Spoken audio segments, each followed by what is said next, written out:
इसी में एक चीज़ और है जो अभी देख रहा हूँ यूथ में जो मैं जिनके साथ अभी काम करता हूँ, बहुत सारे लोग यूथ हैं, उनमें एक टेंडेंसी है कि अपने फेलियर को एक्सेप्ट नहीं कर रहे हैं।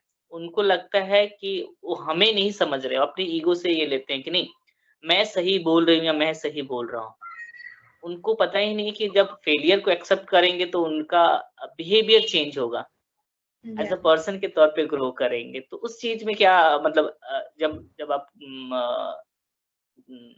2021 की थी, तो कैसे फेलियर को देखती थी और वो कैसे शिफ्ट करने की ज़रूरत है अभी जो 20-21 साल के जो बच्चे हैं उनमें? I think even let's go deeper than just hmm, hmm. 20-year-old. I think even the little kids, after certain age, they do not accept that they made a mistake. And the major reason behind is because we have taken failure that negative. We have hmm, hmm. taught people that if you're failing, it's a very bad thing. We are not talking in terms of, okay, you have failed, let's talk how you can improve or what we can do. Rather we say, oh, you have failure, oh, you are gonna do nothing in your life, tum waste ho gaye, people won't accept hmm, you, blah, matlab, so much, yeah. And so much they had to hear because of all of this. So I think लोगों को ना failure terminology से issue हो गए. वो समझते ही नहीं कि फेलियर भी ठीक है या इट्स ओके, राइट? अब वो फेलियर्स आप करियर में बोलो, आप रिलेशनशिप में बोलो, आप पर्सनल लेवल पे कहो, अगर आपने लिटरली कोई चीज तोड़ी होगी, क्या आप कॉन्फिडेंटली आके बोल सकते हो दैट मैंने ये तोड़ दिया, राइट? हमारे घर में इतनी डांट पिटेगी, इतनी डांट पिटेगी, वो पिट भी जाएगा एक एक कांच के टूटने पे, hmm, hmm, right? Hmm, hmm, hmm, hmm. Rather that simple कांच का टूटना can conversation can also be treated as, you know what, next time can you be little careful, it was expensive. या it can also on to कि इसने शायद जानबूझ के नहीं तोड़ा होगा, but can you hmm, you know come up and openly say that you are sorry that you have broken something. Hmm, So hmm, hmm, हुँ। इतना ना हम मुझे ऐसा लगता है पर्सनली, मैं भी सेम ही उसमें थी. इनिशियली ना आप सिखाते नहीं हो कि फेलियर एड्रेस कैसे करते हैं लोगों को.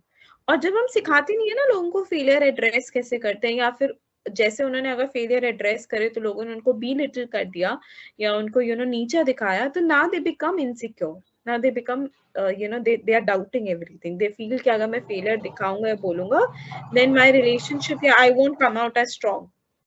So हुँ, then people true. don't do it. And if you ask me, do I accept failures in front of everybody? No.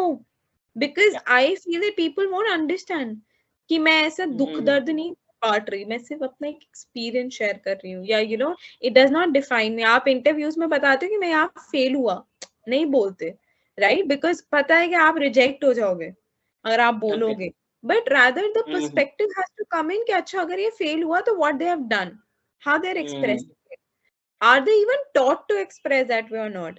I'm sorry, hmm, but I'm like in that stage, but I've seen कि interview में जब हम बैठते हैं ना तो हम बड़ा मतलब we ask people, oh, tell me one difficult time.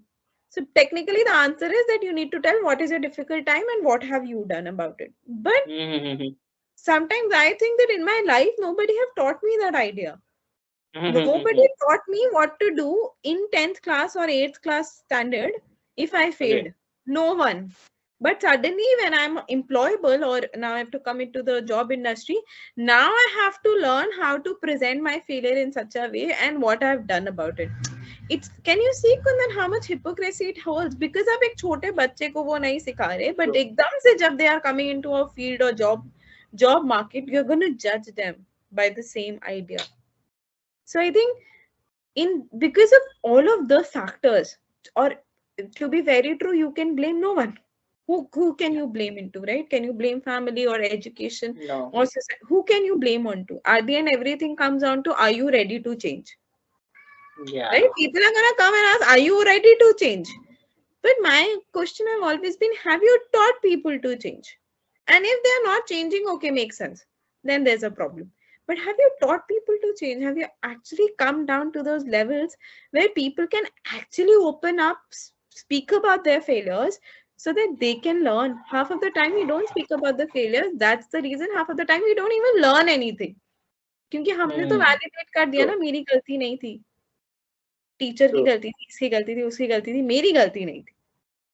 तो अब कोई उसके ऊपर कोई सोल्यूशन होगा ही नहीं, क्योंकि टू आवरसेल्व्स ही हैज सेड मेरी गलती नहीं है, आई हैव नॉट. ट्रू। या या सो इससे ना मुझे मतलब मैं लीडरशिप को बहुत ही करीब से देख रहा हूँ और लीड भी कर रहा हूँ लोगों को। तो आई थिंक लीडरशिप के लिए एक बिगेस्ट लेसन जो मैं आपकी कन्वर्सेशन से निकाल पाया कि अगर हमें अगर एक क्या बोलते हैं कि फेलियर एम्ब्रेस करना एज अ स्किल के तौर पे सिखाना है किसी को या ये कल्टीवेट करना है, तो सबसे पहले तो जो आपने बोला कि एक स्पेस क्रिएट करना पड़ेगा, Yeah. जहाँ पे लोग फेलियर को एक्सेप्ट करें।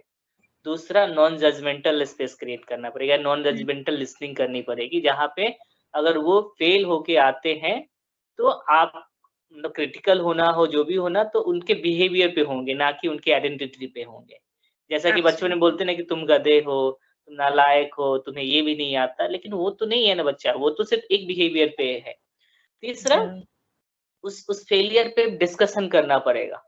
कि नहीं इट्स ओके ये स्किल है इसको स्किल को एरिया ऑफ इम्प्रूवमेंट या जो बोल रहे हैं आपकी अपॉर्चुनिटी उसमें कैसे तब्दील किया जा सकता है कन्वर्ट किया जा सकता है और हाँ एक ऐसा स्पेस और क्रिएट करना पड़ेगा जहाँ पे लोग उसका फायदा ना उठा पाए कि कई बार तो हम एज ए लीडर के तौर पे बोलते हैं कि नहीं नहीं आप अपने फेलियर्स बताओ लेकिन उसको कोट ना करें कहीं पे भी इवन जब हमारे परफॉर्मेंस रिव्यू होते हैं या Yeah. अलग-अलग लोगों का जब नैरेटिव सेट करना होता है क्योंकि हम नैरेटिव कन्वर्ट करते हैं, तो वो नहीं हो। तो क्या है एक वही कि जब फेलियर की बात आती है तो ये 3-4 चीज़ें हैं जो एज़ अ लीडर के तौर पे करने की ज़रूरत है। तब Mhm. जाके हम जो भी हमारे अंडर वर्क करते हैं, हमारे साथ काम करते हैं, उनका ग्रोथ हम इंश्योर कर सकते हैं क्योंकि फेलियर जब तक एक्सेप्ट नहीं करेंगे तब तक वो वहीं पे रहेंगे, चेंज नहीं होंगे। और चेंज होना रिक्वायर्ड है क्योंकि वो सिचुएशन की डिमांड है, मार्केट की डिमांड है। As a professionally, as a personally भी। तो वो एक एक एक स्किल जो मुझे लग रहा है कि सबसे इम्पोर्टेंट स्किल है कि हम फेलियर को एम्ब्रेस करना सीखें और उसके लिए स्पेस क्रिएट करें एज़ अ लीडर के तौर पे। या Absolutely. Thank you for articulating it so well. But yeah, I'm all in for that.